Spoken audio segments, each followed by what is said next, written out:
നമ്മൾ എന്തായാലും റിസോർട്ടിലേക്ക് ഇതിനെക്കുറിച്ച് അന്വേഷിക്കാൻ പോവല്ലേ. നമ്മൾ പെൺകുട്ടികൾ മാത്രം പോകുന്നതിനേക്കാൾ നല്ലത് പ്രിയനെ കൂടെ കൂടെ കൂട്ടുന്നതല്ലേ. വേണ്ട, ഞാൻ പറയുന്നത് മുഴുവനും ഒന്ന് കേൾക്ക്. സത്യം എന്താണെന്ന് പ്രിയനെ നിന്ന് മറച്ചു വെച്ചത് കൊണ്ട് ഒരു കാര്യമില്ല. നീ അവനിൽ നിന്ന് അകൽച്ച പാലിക്കുകയാണെന്ന് കരുതി അവൻ കൂടുതൽ വേദനയ്ക്ക് മാത്രമേ ചെയ്യൂ. പക്ഷെ നിനക്ക് എന്താണ് സംഭവിച്ചതെന്ന് അറിഞ്ഞാൽ നിന്റെ അവസ്ഥ മനസ്സിലാക്കാൻ അവന് സാധിക്കും. പ്രിയൻ ഒരു നല്ല മനുഷ്യനാ. അവൻ നിനക്ക് സപ്പോർട്ടായിട്ട് നിൽക്കുന്ന എനിക്ക് തോന്നുന്നത്. അത് മാത്രമല്ല, നിന്നോട് ഈ ക്രൂരത കാണിച്ചവൻ ആ കമ്പനിക്കകത്ത് തന്നെയുണ്ട്.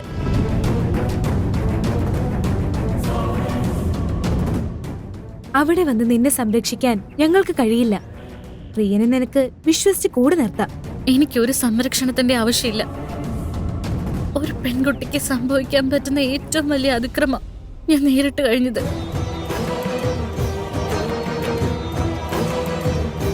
ഇനി അതിന്റെ ഉത്തരവാദിയെ കണ്ടുപിടിക്കുന്നതിനിടയില് എന്റെ ജീവൻ പോയാലും എനിക്ക് ഒരു കുഴപ്പമില്ല. നീ എന്തൊക്കെയാ പറയുന്ന പാറു?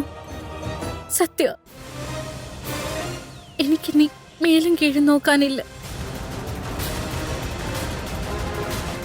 എന്നെ ഈ ഒരു അവസ്ഥയിലാക്കിയവനെ കണ്ടുപിടിച്ച് പകരം ചോദിക്കണം. അത് മാത്രമാണ് എന്റെ ലക്ഷ്യം.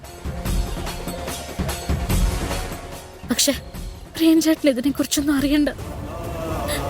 ഞാൻ ഇങ്ങനൊരു അവസ്ഥയിലാണെന്ന് അറിഞ്ഞ് പ്രേംചേട്ടൻ തകർന്നു പോകും. ഈ വേദന ഞാൻ മാത്രം സഹിച്ചാ മതി.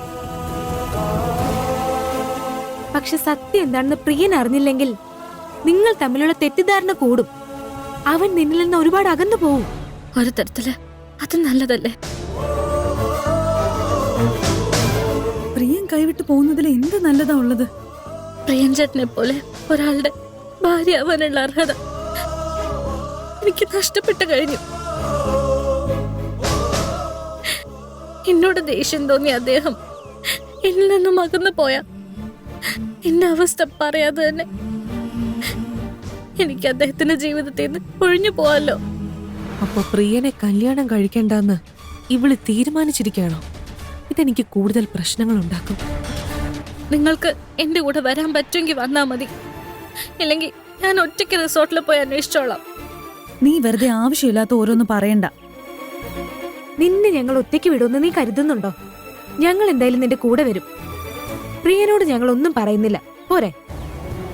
ഇവർക്ക് ഇവളെ സഹായിക്കാൻ ഇറങ്ങിത്തിരിക്കേണ്ട വല്ല കാര്യമുണ്ടോ? പാർവതിക്ക് റിസോർട്ടിൽ നിന്ന് എന്തെങ്കിലും തെളിവ് കിട്ടിയ കൈലാഷിലേക്ക് അവള് വളരെ എളുപ്പത്തിലെത്തും. പിന്നെ എല്ലാം കൈവിട്ടു പോവും. ഇവരുടെ പുറകെ തന്നെ പോയേ പറ്റൂ. ഇവരെന്താണ് ചെയ്യുന്നതെന്നും എന്തൊക്കെയാണ് കണ്ടുപിടിക്കുന്നതെന്നും എനിക്കറിയണം. എന്നാലേ എനിക്ക് കൈലാഷിനെ രക്ഷിക്കാൻ പറ്റൂ. എനിക്ക് പറ്റിയ ഒരു അബദ്ധം കാരണം പാർവതിയും കൈലാഷും ഒരുമിക്കരുത്. കൈലാഷ് എന്റെ മാത്രമാണ്.